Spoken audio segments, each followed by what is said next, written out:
बताते हैं सूत जी की देखो दुर्योधन गिरा पड़ा है, महाभारत हो गया और सारी 18 क्षौहिणी सेना आपस में कट करके लड़ करके मर गई। करोड़ों लोग मर गए, करोड़ों योद्धाओं की लाशें पड़ी हैं युद्ध भूमि में।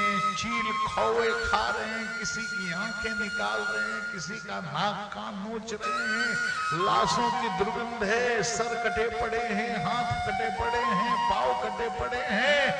चील गीध कौए मडरा रहे हैं, लाशों को नोच नोच करके खा रहे हैं। और उन्हीं लाशों के बीच में एक जगह दुर्योधन भी भगने रुदंड, उसकी जांघें चूर चूर हो गई हैं, शरीर पस्त होकर के गिर पड़ा है।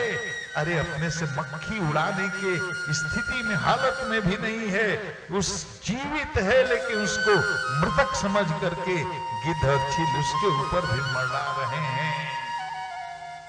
देखो ये दुर्योधन नहीं है, ये रजोगुण ही घायल होकर वहां गिरा पड़ा है, अहंकार चोटिल होकर वहां औधे मुंह गिरा है। और ऐसे में आ गया अश्वत्थामा, द्रोण का पुत्र, इस अहंकार में आहुति दे रहा है।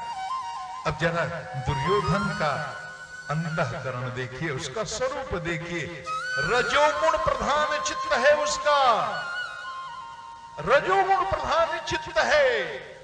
रजोगुण में प्रतिशोध और अहंकार बहुत होता है। उसी के जिद के कारण यह महाभारत हुआ, उसी के जिद के कारण महाभारत हुआ। भगवान के उपदेश ने, लेकिन एक बात है, वैचारिक दोगलापन नहीं है। दुर्योधन में वैचारिक दोगलापन नहीं है, बड़ा साफ बोलता है, बड़ा स्पष्ट बोलता है। रजोगुण में वैचारिक दोगलापन होता है, कपट होता है, बोलेगा कुछ, सोचेगा कुछ, करेगा कुछ। लेकिन दुर्योधन में एक विशिष्ट बात यह है कि वैचारिक दोगलापन नहीं है। विदुर को अपमानित करना था तो प्रत्यक्ष अपमानित किया। अरे मेरे टुकड़े पर पलने वाले मेरे पिता को मेरे खिलाफ भड़का रहा है क्या?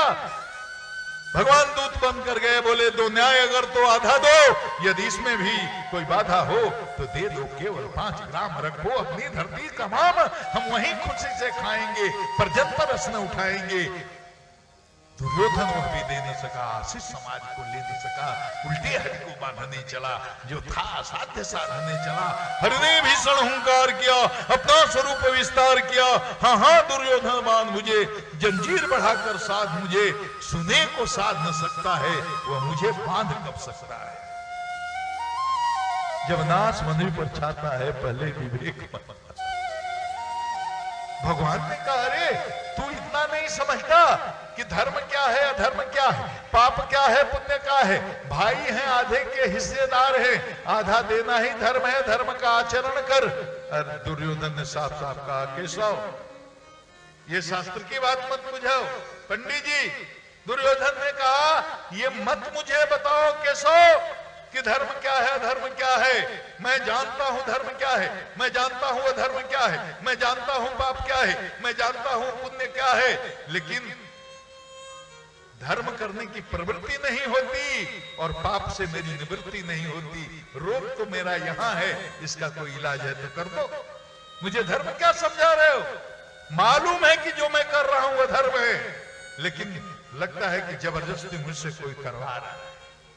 बलात् जानामि धर्मम न च मे प्रवृत्ति, जानामि अधर्मम न च मे निवृत्ति। ये रोग है, जानामि धर्मम, धर्म में भी जानता हूं क्या है धर्म, क्या है पाप, क्या है पुण्य, क्या करना चाहिए, क्या नहीं करना चाहिए, शास्त्रों का विधि निषेध क्या है मुझे पूरी तरह पता है, लेकिन धर्म में मेरी रुचि ही नहीं है।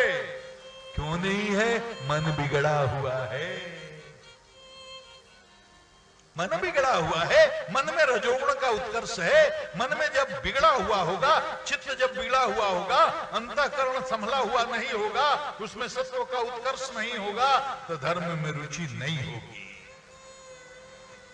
अधर्म में रुचि है मतलब रजोगुण है, तमोगुण है, उसी का प्राबल्य है चित्त में।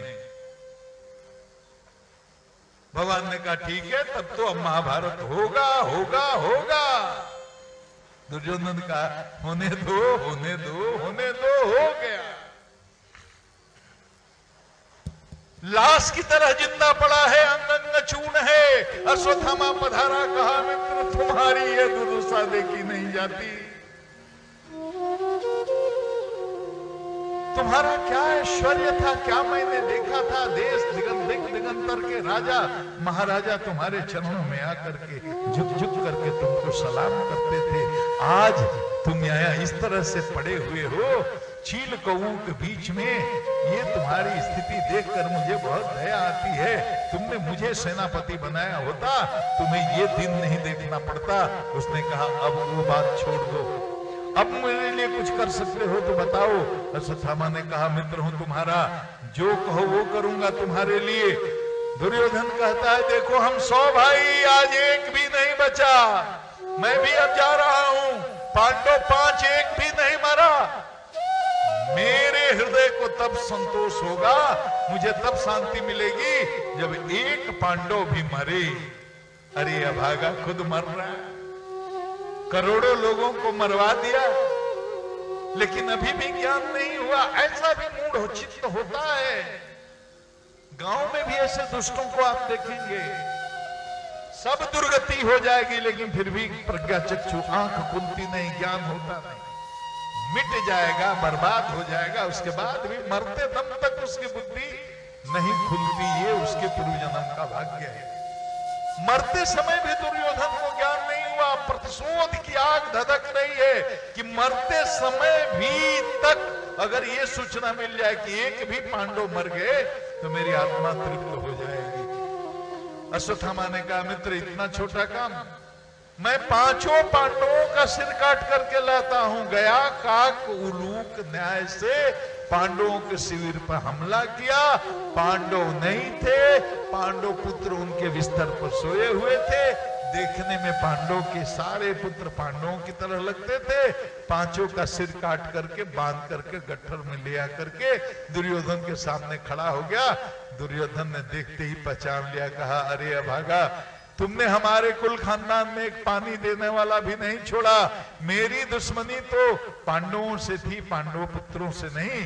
अब तो मेरे खानदान में कोई बचा नहीं और तूने ऐसा अनर्थ किया, अन्याय किया, बहुत गलत किया। करते करते उसने अपने प्राण त्याग दिए। लेकिन इधर अश्वत्थामा ने सोचा अगर पांडव जिंदा हैं तो मुझे तो अब नहीं छोड़। भागा वहां से प्राण लेकर के। सुबह होते यहां तो हाहाकार मच गया। द्रौपदी को जब सूचना मिली उसके 5 पुत्रों की हत्या हो गई, वध हो गया, सीना फाड़ फाड़ करके चिघाड़ चिघाड़ करके करुण क्रंदन करने लगी।